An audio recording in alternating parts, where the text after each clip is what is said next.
Assalamualaikum warahmatullahi wabarakatuh.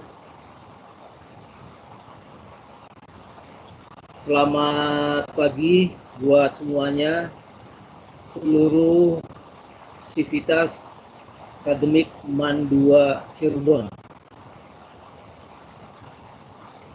Dalam kesempatan ini kita akan melanjutkan pembahasan kita tentang macam-macam sumber hukum.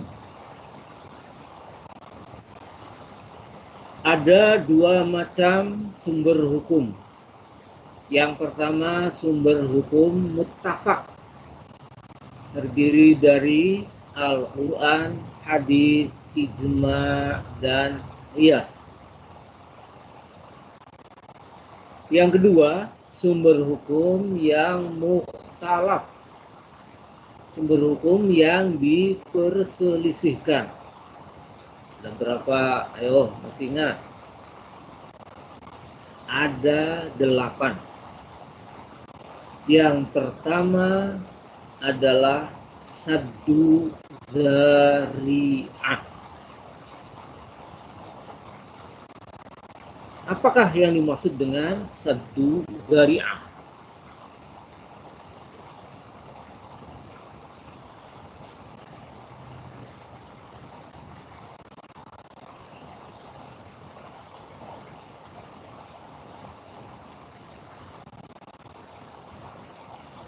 Dalam Al-Quran, surat Al-An'am ayat 108, Allah Subhanahu wa ta'ala berfirman, wala tasubbul ladzina yad'una min dunillahi fayasubbullaha aduwwan bighairi ilm. Janganlah kamu semua memaki-maki sembahan mereka, nanti akan membalasnya dengan memaki-maki Allah dengan melampaui batas tanpa sepengetahuan kalian.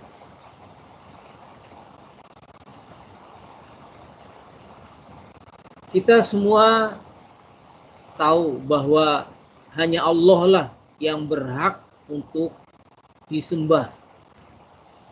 Secara zahir boleh saja kita memaki Tuhan selain Allah, karena hanya Allah yang berhak untuk disembah. Namun demikian adanya, Allah sendiri melarang memaki Tuhan selain Allah. Kenapa demikian? Karena mereka akan membalas dengan memaki kepada Allah dengan melampaui batas dan bighairi ilm, tanpa sepengetahuan kita, di luar perkiraan kita balasannya.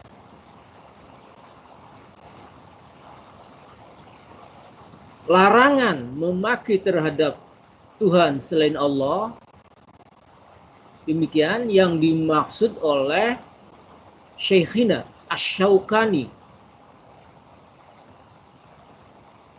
dengan nama saddu dzari'ah. Larangan itu dinamakan az-dzari'ah, yang menjadi sumber hukum. Lalu apa definisi dari saddu dzari'ah? Al-mas'alatu allati dzahiruha al-ibahah wa yatawassalu biha ila fi'lil udhur. Suatu masalah secara zahirnya hukumnya mubah, tetapi bisa menjadi jalan kepada perbuatan yang dilarang.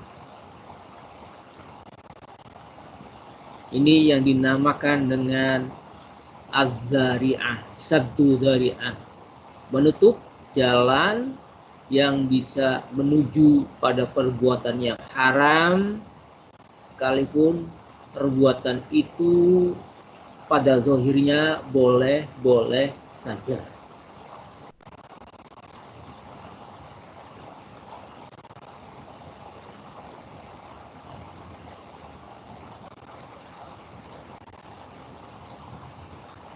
Menurut Asy-Syatibi dan Al-Qurtubi, dzari'ah ada 3 macam.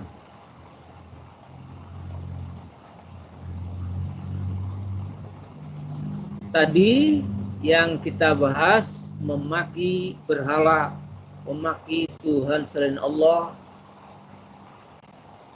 hukumnya dilarang karena mereka akan membalasnya dengan mencaci maki Allah.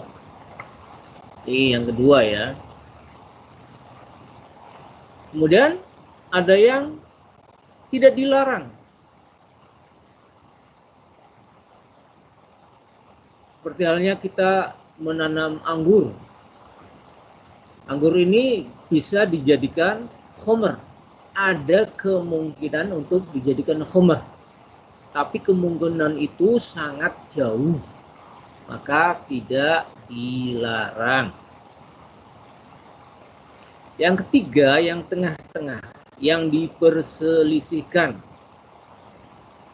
Seperti halnya kita melihat lawan jenis, mungkin memungkinkan terjadinya perbuatan zina. Nah, yang tengah-tengah ini menurut sebagian ulama kita perlakukan kaidah darul mafasid aula min jalbil masolih. Menolak kejahatan itu didahulukan daripada mendatangkan kebaikan. Sebagian ulama untuk yang bagian tengah ini juga menjadikan terlarang. Jadi dzari'ah itu ada yang membawa kemafsadatan 100%, maka juga dilarang. Ada yang kemungkinan kecil menimbulkan mafsadat, maka tidak dilarang. Ada yang tengah-tengah, 50-50, bisa membawa mafsadah, bisa membawa maslahat. Namun ada yang mengatakan berdasarkan kaidah darul mafasid muqaddamun ala jalbil masolih, juga dilarang.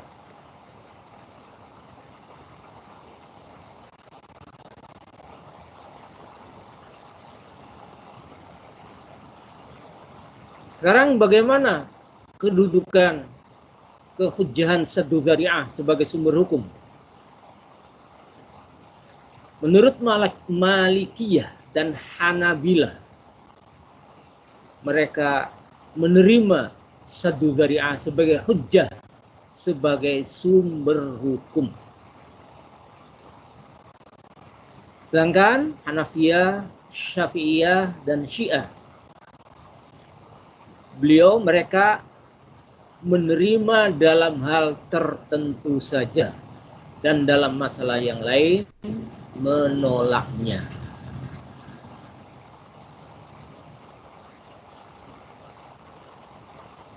Kesimpulannya,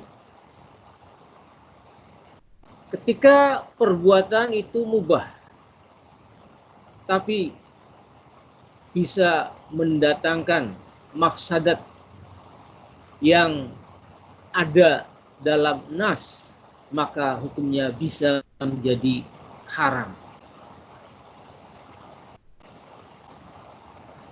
Demikian yang bisa saya sampaikan dalam kesempatan ini. Sebelum saya akhiri, saya sampaikan tugas untuk kalian semua, khususnya untuk kelas 12 IPA maupun IPS. Silakan kalian melakukan absen di kolom komentar yang ada di bawah video dengan menyebutkan nama dan kelas. Kemudian silakan memberikan komentar bebas.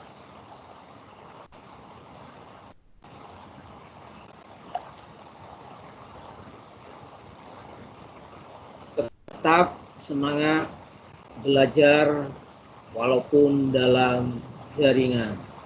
Terima kasih. Assalamualaikum warahmatullahi wabarakatuh.